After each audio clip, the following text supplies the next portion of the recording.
여호수아가 이스라엘 백성들에게 여호수아 24장에서 백성들을 이 세겜이라고 하는 것에 모이게 하고 이스라엘 백성들에게 결단을 촉구하는 그러한 내용이 나옵니다.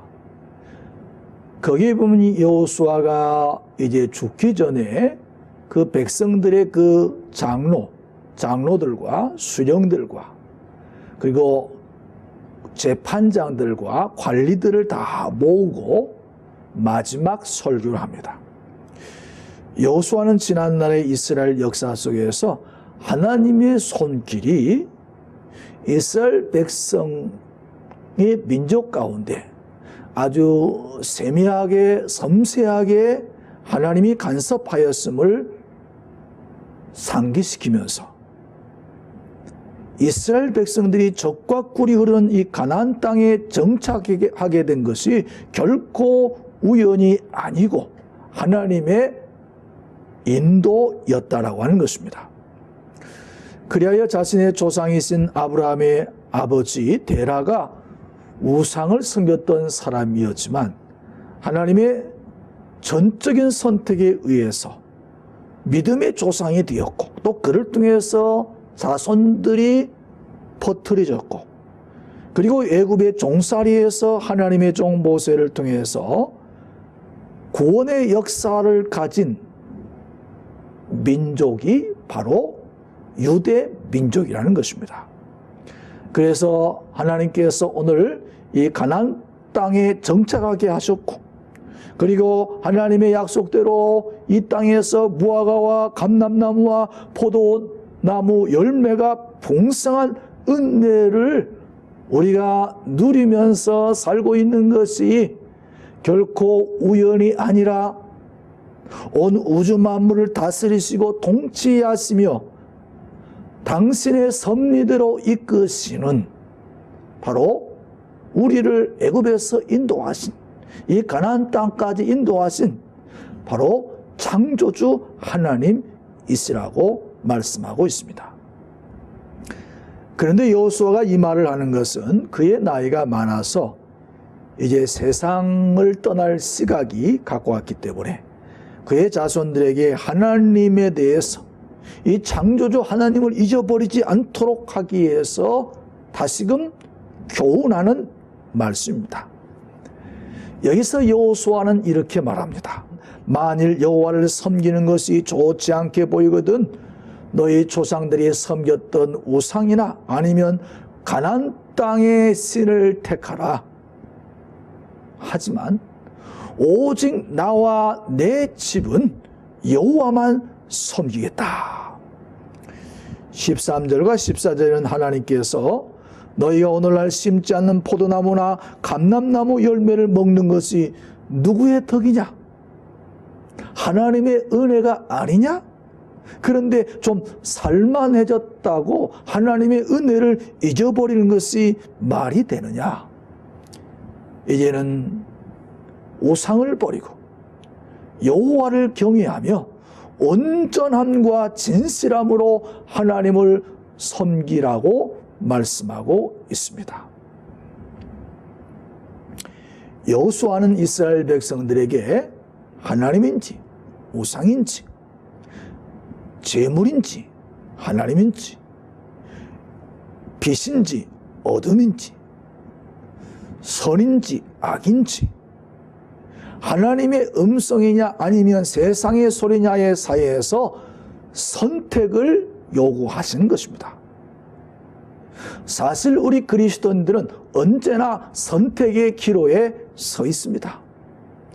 찬송가 586장에 오면 어느 민족 누구게나 결단할 때 있나니 참과 거짓 싸울 때에 어느 편에 설 건가 주가 주신 새 목표가 우리 앞에 보이니 빛과 어둠 사이에서 선택하며 살리라. 우리는 두 가지를 동시에 만족시킬 수 없습니다. 두 가지를 다 품을 수 없습니다. 어느 한 가지를 선택하는 순간이 우리에게 옵니다. 덴마크의 실존주의 철학자인 키에르케고르는 그의 책 이것이냐 저것이냐에서 인간은 순간순간 선택의 자유의 기로에 서 있다고 말했습니다. 우리가 어느 것을 하나를 선택할 때 하나는 반드시 버려야 하는 것입니다. 그렇습니다. 인생은, 아니 신앙생활은 매 순간에 선택의 순간입니다. 내가 어떤 대학을 선택하느냐, 내가 어떤 남자와 여자를 선택해서 결혼을 하느냐, 하나님과 세상 중 어떤 것을 내가 선택하느냐인 것입니다. 그 한 번의 선택이 우리의 인생을 좌우하고 영혼을 좌우할 수가 있습니다. 그래서 이런 말이 있지 않습니까? 속도보다, 빨리 가는 것보다 방향이 중요하다는 것입니다. 어느 방향으로 할 것입니다. 즉 오늘 우리가 어떠한 삶의 목적을 가지고 사느냐가 중요한 것입니다. 오늘 중생한 신자에게 있어서 예수님이 하시는 말씀입니다. 무엇을 먹을까? 무엇을 마실까? 이런 육신적인 일로 인해서 하나님께서 우리에게 부여하신 더 큰 상위의 개념인 하나님의 나라와 그 의를 잊지 말라는 것입니다. 먹는 거, 입는 거, 사는 것이 중요하긴 하지만 중생한 신자에게 있어서는 이 문제보다 더 중요한 문제, 더 높고 더 가치가 있는 그러한 문제가 있다는 것입니다. 여러분들 왜 그렇습니까? 중생한 신자는 우리가 사는 이 세상의 주인은 만물의 주인이기 때문에 그런 것입니다. 그분이 주권자가 되시어 해와 달과 별들의 운행뿐만 아니라 공중에 나는 새들과 들의 백합화가 어떻게 자라는지 그냥 자라는 것 같아요? 아닌 것입니다. 하나님께서 그러한 미물까지라도, 그러한 미생물까지라도, 그러한 식물조차도 하나님께서 세세하게 관심을 가지시고 하나님께서 꽃을 피게 하시고 열매를 맺게 하신다는 것입니다. 그러니까 우리가 이렇게 숨쉬고 살아가는 것이 내가 잘나서 그런 것이 아닌 것입니다. 모두가 다 하나님의 은혜인 것입니다. 모두가 다 하나님의 사랑인 것입니다. 모두가 다 하나님의 은혜로 오늘 우리가 여기에 있는 것입니다. 우리가 살아가고 있다고 하는 것이 하나님의 은혜인 것을 아는 사람이 그게 중생한 신자이고 그게 크리스찬인 것입니다. 그런데 하나님을 믿는 사람이 중생한 자 아닙니까? 중생한 자. 그렇다면 먹고 사는 문제로 걱정하는 것은 하나님의 존재를 믿지 않는 이방인이 하는 것이지 자연인이 하는 것이지 하나님을 믿는 사람들이 취할 태도가 아니라는 것입니다. 종교개혁자인 칼빈은 이것을 하나님의 주권, 하나님의 로더십, 소벤티 이렇게 말했습니다. 칼빈은 하나님의 절대적인 주권을 강조했습니다. 하나님은 이 세상에서 일어난 모든 일들에 대해서 관여하시고 세밀하게 하나님께서 간섭하시고 하나님께서 보호하시고 하나님께서 지키신다는 것입니다.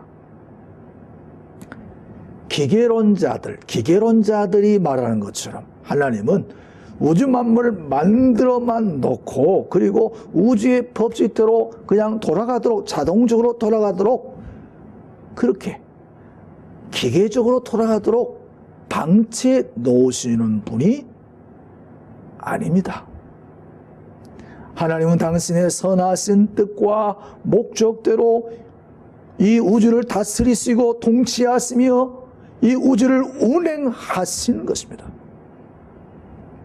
오늘 우리가 이방인들처럼 먹고 마시고 사는 문제에 함몰되어서 좀 더 높은 상위의 가치인 하나님의 나라와 그 의, 즉 하나님께서 우리에게 주신 이 사명을 잊어서는 안 되는 것입니다.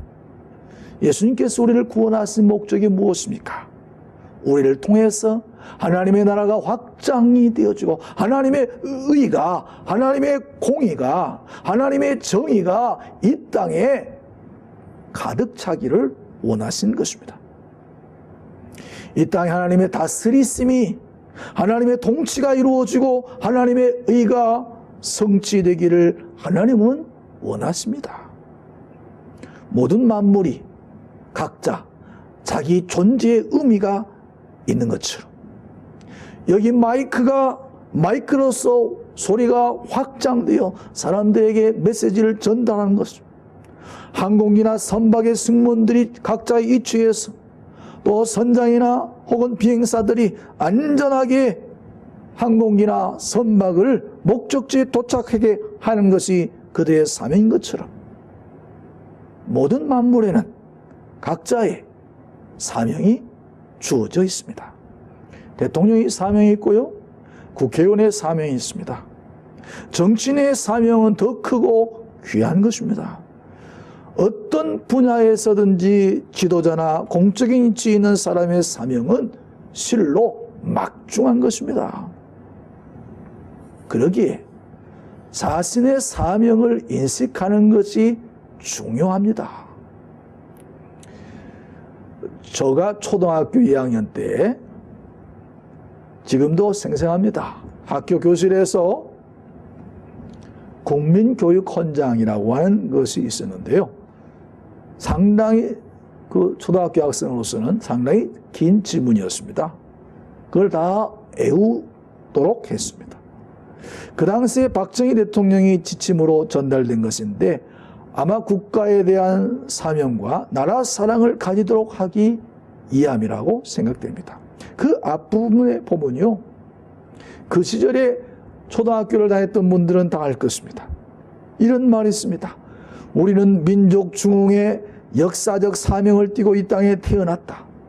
조상의 빛난 얼을 오늘에 되살려 안으로 자주 독립의 자세를 확립하고 밖으로 인류 공영에 이바지할 때다.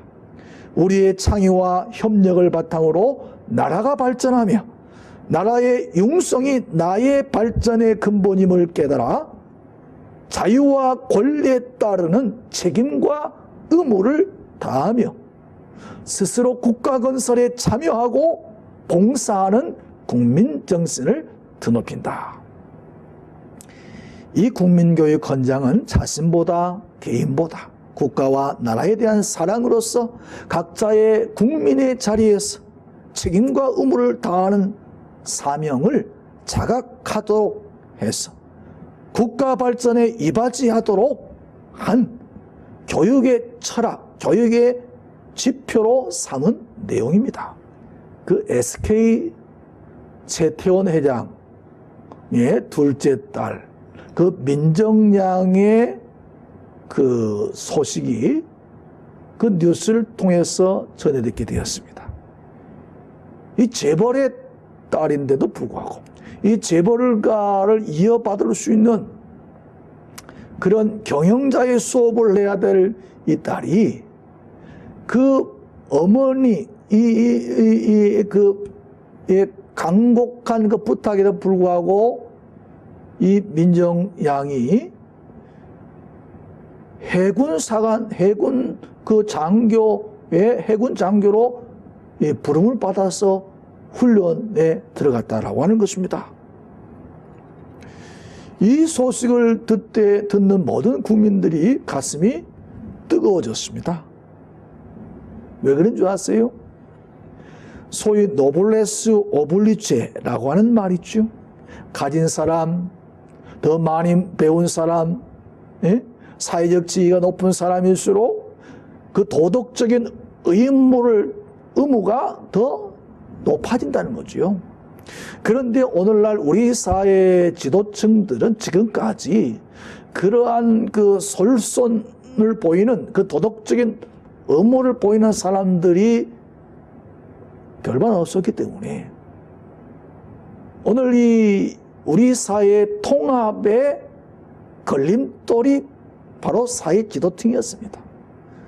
그 사람들은 사회 지도층으로서 권력을 이용해서 어떤 자기 군대에도 안 가고 자기 자녀를 또 군대에 안 보내고, 그리고 이 혜택은 가장 많이 받고, 이러다 보니까 오늘 우리 사회가 이 양분되어 있었던 것입니다. 그런데 이번에 SK 재벌 이 민정량이 그것도 가장 해군에서 힘들다는 함장승선 장교에 지원해서 우리 사회의 노블리스 오블리체로 좋은 기감이 되고 있는 것입니다.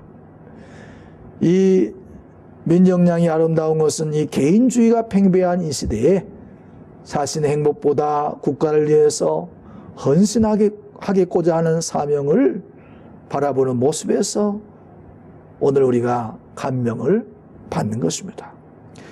개인의 이익이나 명예보다 더 상위의 가치인 국가의 이익이나 명예를 위해서 더 높은 가치와 사명으로 알고 있기에 우리가 박수를 보내는 것입니다. 얼마 전 이라크의 반군에, 여러분들 요즘 이라크를 미국이 공격하지 않습니까? 그 이슬람 IS, 이슬람 그 제국 민족들이요, 그 예수 믿는 사람들 마을을 갖다가 습격해가지고 다 공격해서 사람들 다 죽입니다.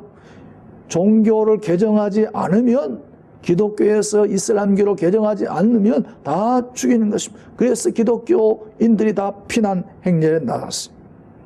그런데 거기에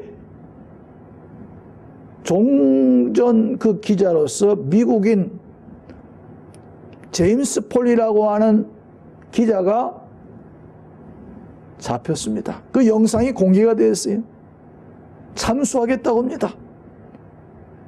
여러분들 참수를 당했습니다. 그 부모의 마음이 얼마나 슬프고 비참했겠습니까? 그 참수를 당한 부모에게 이 기자가 찾아가서 물었습니다. 얼마나 비통하십니까? 그랬더니 그 어머니가 이렇게 대답하라는 것입니다. 국가를 위해서 자신의 사명을 수행하다가 죽음을 맞이했으니 그것으로 영광이라고 그렇게 말하더라는 것입니다. 미국인의 나라 사랑이 우리하고 이렇게 다른가 하는 생각을 갖게 되었습니다. 우리가 사는 이 대한민국이 자유와 평화를 누리면서 세계의 지원을 받는 나라에서 지원하는 나라로 바꾸어진 것은 그동안 나라와 국가와 민족을 위해서 수많은 사람들이 희생한 애국자들이 있었기 때문입니다. 북한 공산당과의 전쟁에서 자신의 생명을 초기같이 버렸던 젊은이나 이름도 듣지 못한 이국에서 세계 16개국의 젊은이들이 달려와 전장터에서 자신의 생명을 던졌기 때문인 것입니다. 그러한 희생이 오늘날 이 대한민국의 풍요와 혜택은 이런 사람들의 희생에 세워진 것입니다. 그렇지 않았다면 오늘의 대한민국은 없었을 것입니다. 그들은 자신의 가치보다 더 크고 위대한 자유와 생명의 가치에 자신을 던진 것입니다. 인류는 이런 인류애를 가진 사람들에 의해서 인류가 발전하고 그리고 행복하고 풍요한 삶을 누리는 것이 아니겠습니까? 마찬가지입니다. 우리 크리스찬들은 그저 먹고 마시고 나만의 행복과 만족을 위해서 살아가는 존재가 아닙니다. 크리스찬들은 그것보다 더 크고 위대한 가치가 있습니다. 그게 무엇입니까? 하나님 나라와 그 의인 것입니다. 하나님 나라와 그 의를 최고의 가치로 삼고 살아가는 사람, 그게 중생한 크리스찬인 것입니다. 참된 크리스찬인 것입니다. 노아 시대처럼 그저 먹고 마시고 씻고 장가가는 이 육신적인 삶의 목적을 두지 않는 것입니다. 그 사람은 육의 사람, 중생하지 못한 사람인 것입니다. 중생한 사람은 영의 사람인 것입니다. 거듭난 크리스찬들은 영의 사람이기 때문에 하나님과 늘 교통하기 위해서, 하나님께 영의 사람이 되기 위해서, 영의 사람이 되어야 하나님의 뜻을 알 수가 있고 하나님을 기쁘게 할 수가 있기 때문에, 하나님의 사명을 다할 수 있기 때문에, 이 중생한 사람은 여러분들 하나님 나라와 그 의를 위해서 살아가는 것입니다. 여러분들 영의 사람의 특징이 무엇인지 아십니까? 영의 사람의 특징이 무엇인지 아세요? 기도입니다. 기도. 쉬지 않고 기도하는 것입니다. 하나님의 영이 내 안에 있으면 기도하도록 하는 것입니다. 여러분들의 삶 속에 기도가 없다면, 기도가 쓰여 있다면 그 사람은 육의 사람인 것입니다. 성령의 사람이 아닌 것입니다. 우리 하나님 앞에 기도할 때 우리의 삶의 모든 문제를 해결해 주신 것입니다. 미국의 디트로이트 철로 근처에 흑인으로 아주 가난한 가정에서 태어난 아이가 있었습니다. 이 아이는 가정이 이혼해서 아버지와 같이 살지를 못했습니다. 학교 가면요, 학교에서 왕따를 당했어요. 왠지 아세요? 맨 꼴찌였습니다. 그의 별명이 멍청이였어요. 그 어머니가 하루는 이 아이들을 불러놓고 이렇게 얘기했습니다. 얘들아, 내가 어떻게 해야 할지 모르겠다. 나는 성경에 하나님께서는 구하는 자에게 지혜를 주신다고 약속했다. 오늘 밤 나는 너희들을 위해 지혜를 구하는 기도를 드려야겠구나. 내가 너희를 돕기 위하여 무슨 일을 해야 할지 하나님께 물어봐야 되겠다. 그리고 이틀 후에 엄마가 이렇게 얘기했습니다. 야, 하나님께서 말씀하시기를 앞으로 책 2권을 읽고 TV는 2개 쇼만 보고 그리고 독후감을 써서 반드시 네 앞에서 근소로 읽어라. 이 어머님의 말씀에 이 아이가 순종하고 그때부터 일주일에 2권씩 책을 읽기 시작했습니다. 그리고 이 돌에 대한 관심이 많아서 이 돌을 연구를 많이 했는데 어느 날 하루는 학교에 갔더니 선생님이 돌을 가지고 오는 거예요. 그리고 교탁에다 올려놓고 아이들에게 묻습니다. 여러분은 이 돌이 무슨 돌인지 아십니까? 아무도 대답하지 못했어요. 그런데 이 흑인 아이가 손을 들자 그 주변에 있던 아이들이 가라라라 울었습니다. 무슨 돌이냐? 예, 흑요석입니다. 맞다. 이 흑요석은 용암에 의해서 갑자기 굳어져 가지고 거기 있던 성분이 공기 중으로 다 날아가서 이 남아있는 돌입니다. 이 아이가 여러분들 나중에 커서 여러분들 예일대학교를 들어가고 그리고 의과 예일대학에서 또 의대에 들어가서 여러분들 세계 최초로 쌈쌍둥이 머리가 2개 달린 그 쌈쌍둥이를 수술해서 세계 최초로 성공한 벤 카슨이라고 하는 그러한 의사인 것입니다. 여러분들 이분은요, 제가 그 책에 보니까 어려움이 있을 때마다 늘 기도했습니다. 수술할 때도 하나님 앞에 이렇게 기도했습니다. 주님, 저는 도움이 필요합니다. 하나님, 기적을 베풀어 주세요. 이 아이의 수술은 하나님의 손에 달려 있습니다. 오 하나님, 이 아이를 살려 주소서. 벤 카슨의 법칙이 있습니다. 싱크빅입니다. 크게 생각하라. T, 탤런트, H, 아니스트, I, 인사이트, N, 나이스, 친절함, K, 날레이지, 지식, B, 책, I, 심화, 학습, 마지막 G가 가신데 우리가 하나님께 우리의 필요를 아뢰면 그분은 기꺼이 우리를 도와주실 것입니다. 벤카슨의 법칙 마지막입니다. 사랑하는 성도 여러분, 우리가 중생한 그리스도인이라면 보다 더 크고 위대한 가치와 목적을 위해서 살아가시기 바랍니다. 하나님의 나라와 그 의를 구하며 살아갈 때 하나님께서 여러분들에게 필요한 모든 것을 주님이 채워주실 것입니다.